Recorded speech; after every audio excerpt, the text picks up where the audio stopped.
Kappa, and I have the distinct honor and privilege of serving as dear Megan's matron of honor.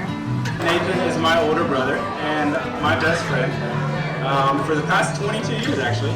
He's been my mentor, competitor, employer, teammate, roommate, and much more. God has given me an acute ability to recall every traumatic moment in my life. Like when I broke my arm at 5 years old, when I broke my arm again, when I thought my precious pet hermit crab died, and when I first encountered, really, Megan Radosky. When he hired me for his landscaping business and fired me a week later, he taught me about the value of hard work. When I cut open his finger with my pocket knife and he didn't tell on me, he taught me about forgiveness. When he shoved my finger up an electrical outlet as a joke, he taught me the importance of being able to laugh at myself. We were in 4th grade, and I was campaigning to get re-elected to our student council. My competitors all promised longer recesses and other unreasonable things, but I was too smart for that. I had a great campaign manager, and hard-won experience. But my world was rocked when Megan came out of nowhere to crush me in the election. At the time, all I knew about her was that she had more freckles than any 8-year-old could count, and loved frogs way more than any 8-year-old should publicly admit. But she stood up there and gave an impassioned speech holding brightly colored note cards on which she had written all of her talking points. And as soon as I saw those, I could read the writing on the wall. It took me 4 years after that defeat to give friendship with Megan a try. When he threw all of my clothes underneath my bed repeatedly because I was a messy roommate, he taught me how to be patient. When he repeatedly beat me in basketball out in our front yard, he taught me how to be a gracious loser and an encouraging winner. When he left North Dakota to work for 15-hour days while sleeping on a cot in the back of a van with a roommate, eating nothing but ham and cheese sandwiches all summer, he taught me about the importance of dedication. When he read his Bible every morning and prayed every night, he taught me about faith. It was though a veil was lifted from my eyes and I came to treasure in Megan the exact qualities that were my political downfall in elementary school. Of course, now I could transition to speak about these qualities, characteristics that have made me grateful daily for her friendship and that have made Nathan fall in love with her.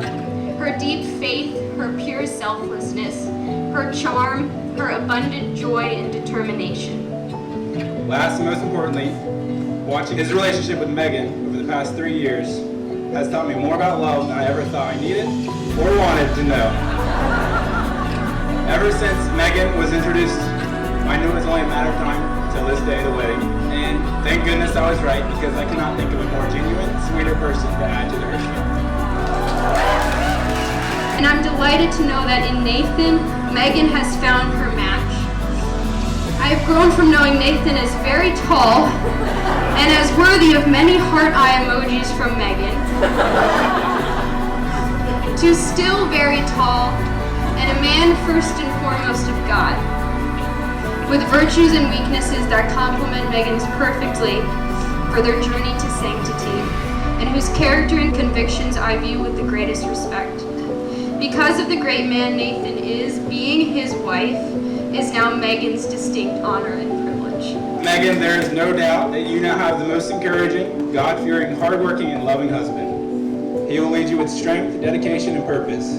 He has been the best example I could ever ask for. There is no better foundation to lean on than Nathan. I love you guys. Here's to Nathan and Megan.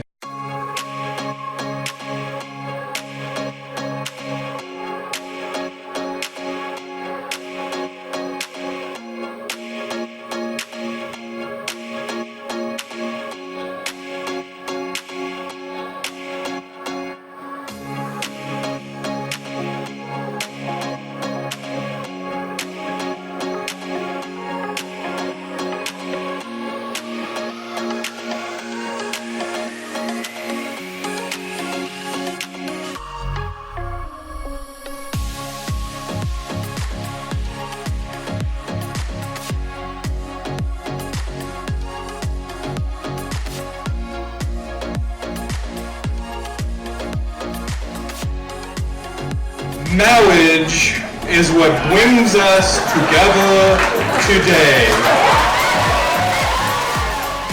Marriage, that blessed sacrament. Thank you for coming. For the record, I challenged Father Juan to use that today, and he bailed on me and went with, instead with, Megan deserves Christ, but she got Nathan instead. So, which is equally fitting, so thank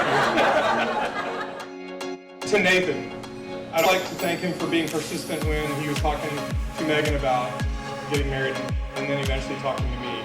Because the first time he asked me, my response was, and I quote, "Oh, I don't think so." So, after several meetings and dinners and crying fits from me, I eventually shocked him when he called to tell me of his plans to ask Megan to marry him in this picturesque setting at Berry College on a bridge, and we were all going to come up and surprise her. And he goes through this whole spiel, and he says, "So what do you think?" And I said, "Sounds great." And just stopped and listened to the silence on the other end as he was like, okay, all right, okay. Although Nathan asked me if he could marry our favorite daughter, it was really the boys that had to sign off. And eventually they gave us the teen, "Hey, you like Nathan?" "No, he's okay." So we went with that in teen speak and said, "All right, okay, it's gonna happen." So, okay. Before Megan was born, we called her Tadpole because we didn't know what she was going to be. She became our little frog, and her room was filled with frogs of all colors and softnesses, and all kinds of Winnie the Pooh fun stuff. Today our little frog moves to a different pond in the 100-acre wood, and we are all so happy for Megan and Nathan. Family is family, and we will always be here for you. Thank you all, and I need a drink.